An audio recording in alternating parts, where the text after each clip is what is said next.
औज़ुबिल्लाहिमिनश्शैतानिर्रजीम बिस्मिल्लाहिर्रहमानिर्रहीम। प्यारे बच्चों, अस्सलाम वालेकुम।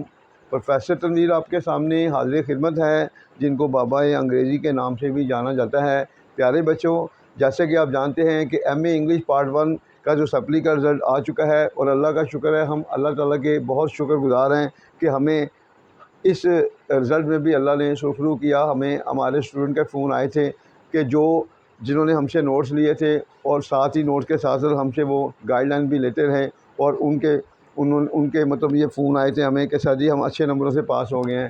तो इसके हवाले से हम बहुत शुक्रगुज़ार हैं उस ज़ात के कि उसने हमें इज़्ज़त बख्शी। अब आगे देखें, आप लोग जो आपके पेपर भी एनुअल के बिल्कुल करीब आ रहे हैं, मतलब सितंबर के आखिरी हफ्ते में एक्सपेक्टेड है पेपर आपके। तो अभी बेशुमार स्टूडेंट हमें जो है ना डरे डरे जो हैं हम फ़ोन पे रब्ता करते हैं कि सर जी अभी बहुत टाइम शॉर्ट है और तैयारी नहीं हो सकती। तो बेशुमार लोग उन्हें डरा भी रहे हैं। तो हम यही कहेंगे कि डरने वाला काम नहीं करना। जो स्टूडेंट हमसे नोट्स लेंगे, अब हमारे जो नए अपडेट किए हैं नोट्स, उसमें हर चीज़ मुकम्मल है। और मैं आपको ज़रा स्पीड से बताता जाऊँ, अगर आप नोट्स लेंगे तो आप विदिन 15 डेज़ आप प्रिपरेशन कर सकते हैं। उसके बाद फिर ज़्यादा से ज़्यादा आपने कोशिश करनी है लिखने की। अब मैं आपको बताता हूँ कि हमारे नोट्स में जो है, आपने किस तरह से हमारे नोट्स की हेल्प से पेपर को इजीली पास कर सकते हैं और बग़ैर किसी खौफ व ख़तर के। देखें, हमारे नोट्स में जो क्वेश्चन पोइट्री का होता है, क्लासिकल पोइट्री का डन का क्वेश्चन आप 10 साल या 20 साल पेपर में देख लें, डन का क्वेश्चन 100% आता है। उसमें या डिवाइन पोइट्री पूछता है या लव पोइट्री, दोनों को हमने कंबाइन कर दिया। इस तरह से किया है कोई भी क्वेश्चन आ जाए, आंसर हमारा वही चलेगा। मल्टी आंसर दिया है, एक क्वेश्चन आपका पक्का हो गया, जो अगर आप हिम्मत करें तो विदिन 2 और 3 आवर में वो कंप्लीट हो सकता है, क्योंकि उर्दू के साथ हमने दिया है। उसके बाद क्वेश्चन नंबर 2 पे आ जाएँ। आपका जो क्वेश्चन नंबर 2 है वो पैराडाइलोस्ट हर हाल में क्वेश्चन आता है। उसमें बुक 1 या बुक 9 दोनों में से एक क्वेश्चन चलता है। बुक 1 में सैटर्न का करैक्टर है और बुक 9 में आदम और ईव का है। और मोस्टली जो इम्पोर्टेंट इसमें क्वेश्चन है वो सैटर्न का करैक्टर है, जो बार बार आ रहा है पेपर में। अब देखें, अगर बुक 9 से आता है तो वही सैटर्न का करैक्टर जो है वो उधर भी सपोर्ट कर रहा है, बुक 9 में भी। तो सबसे पहले हमने मिल्टन का तारफ़ दिया हुआ है अपने नोट्स में। तारफ़ के बाद चाहे वो बुक 1 का क्वेश्चन आता है या बुक 9 का, तारफ़ तो सेम होगा। फिर उसके बाद आपने जो भी क्वेश्चन चल रहा है, अगर सैटर्न का आता है तो उसके बाद सैटर्न का करैक्टर लिखें। अगर आप उर्दू पढ़ेंगे तो देखेंगे कि सैटर्न का करैक्टर दोनों तरफ घूम रहा है, बुक 1 और बुक 9 में भी। इस तरह आपका क्वेश्चन नंबर 2 भी कंप्लीट होता है। 50 नंबर के 2 क्वेश्चन आपके हो गए हैं, 25 नंबर का एक क्वेश्चन है। क्वेश्चन नंबर 3 में देखें, क्वेश्चन नंबर 3 में हमने पोप का जो है वो rape of the lock poem है उसकी, पोप की, उसके 3 क्वेश्चन हैं।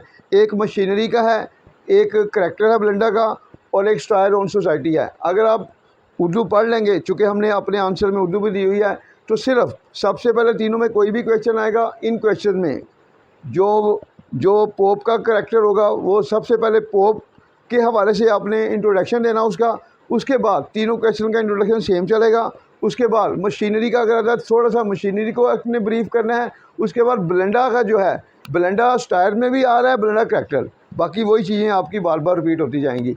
तो इंशाल्लाह इस तरह आपका जो पोइट्री का क्वेश्चन है वो भी कंप्लीट हो रहा है। तो हमारे नोट्स में जो है पोइट्री आप विदिन 2 डेज़ में प्रिपेयर कर सकते हैं। जेल में रखें, ऐसे जो डराने वाले हैं वो डराते रहते हैं, आपने उनके डर में नहीं आना और ज़हन नशीन करना है कि जो डराए वो आपका दुश्मन है, जो आपको हौसला दे वही आपका दोस्त है।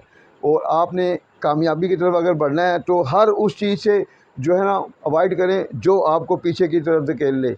अब नेक्स्ट देखें, क्वेश्चन नंबर जो 2 है, पेपर नंबर 2 है ड्रामा में देखें हमारे नोट्स में हमने डॉक्टर फॉस्टर्स का एक ही क्वेश्चन दिया हुआ है, एडिपस रेक्स का एक ही दिया हुआ है। 2 क्वेश्चन आने ही आने हैं, और वो भी अगर आप 2-3 घंटे भी अगर ईमानदारी से पढ़ लें तो आपके दोनों क्वेश्चन तैयार हो जाते हैं। 50 नंबर मतलब एक दिन में ईजीली आप 2 क्वेश्चन तैयार कर सकते हैं। आगे आपका क्वेश्चन नंबर 3 में ड्रामे में ओथेलो, शेक्सपियर इसका राइटर है, द मोस्ट इम्पोर्टेंट है। ओथेलो ने हर हाल में आना ही होता है, या वो ओथेलो का करैक्टर देता है या वो देता है अयागो का।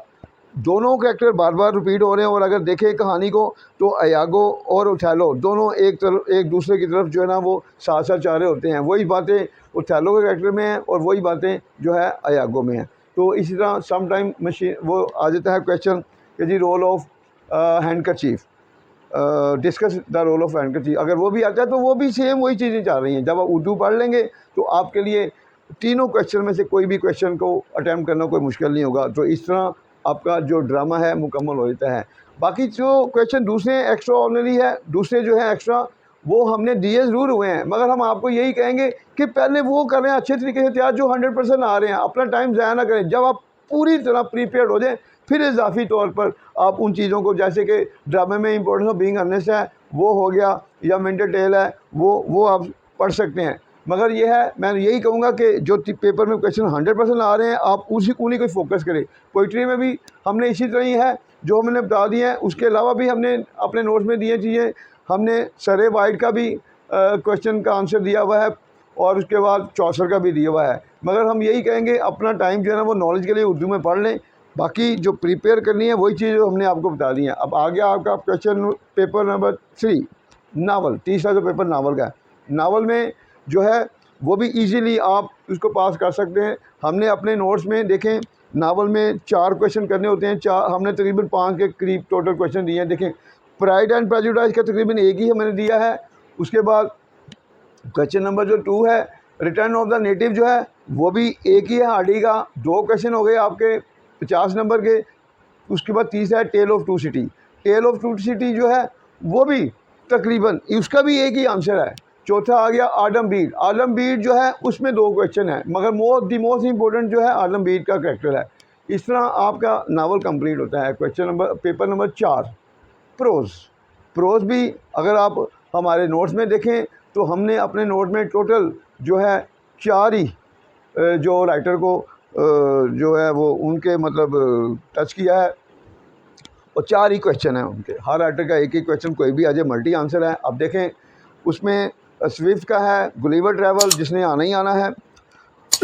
उसके बाद आगे आ गया कल्चर एंड एम्पीरियलिज्म, उसका भी एक ही है, 2 क्वेश्चन हो गए। तीसरा आ गया आपका सीमेसिनी का, हाउ डिड सीमेसिनी डिफेंड पोइट्री, सीमेसिनी ने शायरी का दिफा कैसे किया। चौथा बेकन का है। 4 क्वेश्चन है तो चारों ने आना ही आना है। अब ये है कि जितनी इसकी प्रैक्टिस करेंगे लिखने की उतनी ही आपकी अच्छी प्रोग्रेस होगी। अपनी प्रेजेंटेशन आपने अच्छी रखनी है, कटिंग से अवॉइड करना है, और वो फ़िक्रें जो आपको कंफ्यूज करें उनको याद नहीं करना, उनके अल्टरनेट ले लें। हमने अपने नोट्स में कोई टफ वर्डिंग यूज़ नहीं की, सिंपल वर्डिंग, ताकि ईजिली बच्चों को कंट्रोल में आ जाए। उसके बाद आपका लास्ट पेपर है। लास्ट पेपर में आपका अमेरिकन लिटरेचर। अब बच्चों को नहीं पता अमेरिकन लिटरेचर कैसे बनता है, क्यों इसको नाम दिया गया अमेरिकन लिटरेचर को। अमेरिकन लिटरेचर में 3 चीज़ों से मिलकर अमेरिकन लिटरेचर बना है। उसमें एक ड्रामा है, एक उसमें नावल है, और एक पोइट्री है। अब ड्रामे में हमने सिर्फ जस्ट एक ही क्वेश्चन दिया है ड्रामे में, वो है मॉर्निंग बिकम इलेक्ट्रा। ओनील इसका राइटर है। एक ही, कोई भी क्वेश्चन इसका आएगा, आंसर एक ही है। तो इस तरह आपके 25 नंबर का एक क्वेश्चन कंप्लीट हो गया। क्वेश्चन नंबर 2 में नावल जो है हेमिंगवे इसका राइटर है। हेमिंगवे के जो for whom the bell toll, for whom the bell toll में हमने जो मेन इसका क्वेश्चन है, वो जो इसका मेन करैक्टर है वो जॉर्डन है। जॉर्डन को आप कंप्लीट तैयार कर लेते हैं तो इसके साथ ही एक सम टाइम मारिया करैक्टर आता है। वो अगर मेन करते हैं तो मारिया करैक्टर ऑटोमेटिकली उसी के अंदर चलता है जवाब में। तो इस तरह आपके 2 क्वेश्चन कंप्लीट होते हैं, मतलब नावल का भी और ड्रामे का भी। नेक्स्ट हम आते हैं पोइट्स की तरफ। अब उसमें अगर आप देखें तो Richard Wilbur poet, Richard Wilbur की टोटल जो पोइम है वो 3 पोइम हैं। उनमें 3 पोइम में से एक पोइम कंपलसरी होती है, लाजमी पेपर में आती है, या स्टिल सिटीजन स्पैरो आती है, या लास्ट बुलेटिन 2 और मार्जिनेलिया। सबसे ज़्यादा जो इम्पोर्टेंट है वो स्टिल सिटीजन स्पैरो है या लास्ट बुलेटिन, और नंबर 3 पर फिर वो मार्जिनेलिया आता है। हमारे नोट्स में हमने पहले जो मार्जिनेलिया हमारे नोट्स में नहीं थे, अब हमने वो भी क्वेश्चन का आंसर दे दिया है। इस तरह हमारा ये जो पोइट है मुकम्मल हो गया। आपके 3 क्वेश्चन आपके कंट्रोल में आ गए। चौथा क्वेश्चन में हमने 2 पोइट हैं, एक सिल्विया प्लैथ है और एक जॉन असबरी है। जॉन असबरी की सिर्फ 2 पोइम हैं, एक पेंटर है और एक मेलोडिक ट्रेन है।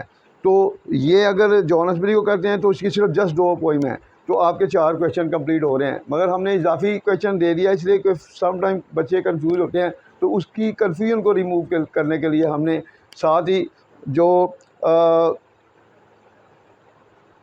ये वाला जो है सिल्विया प्लैथ पोइटेस जो है, ये भी पेपर में इसका भी एक क्वेश्चन लाजमी आता है। अगर इसकी सारी ऑटोबायोग्राफी पढ़ लेंगे, इसने अपने सारी पोएमें अपनी हालात ज़िंदगी दी है जो इसके साथ ज़िंदगी में हुआ और उसने मतलब ख़ुदकुशी क्यों की, वो अपनी सारी हालात ज़िंदगी इसने अपनी डिस्कस किया। 2-3 इसकी मेन पोएमें हैं वो हमने दे दी है।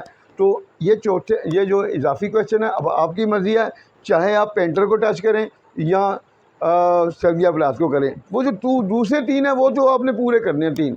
चौथे क्वेश्चन में आपकी चॉइस है, दोनों में से आप कोई कर सकते हैं। तो इस तरह आपका एमए इंग्लिश आपके फिंगर टिप्स पे आ रहा है, कोई मुश्किल नहीं है। लोग कहते हैं जी पंजाब यूनिवर्सिटी का एमए इंग्लिश बहुत मुश्किल है।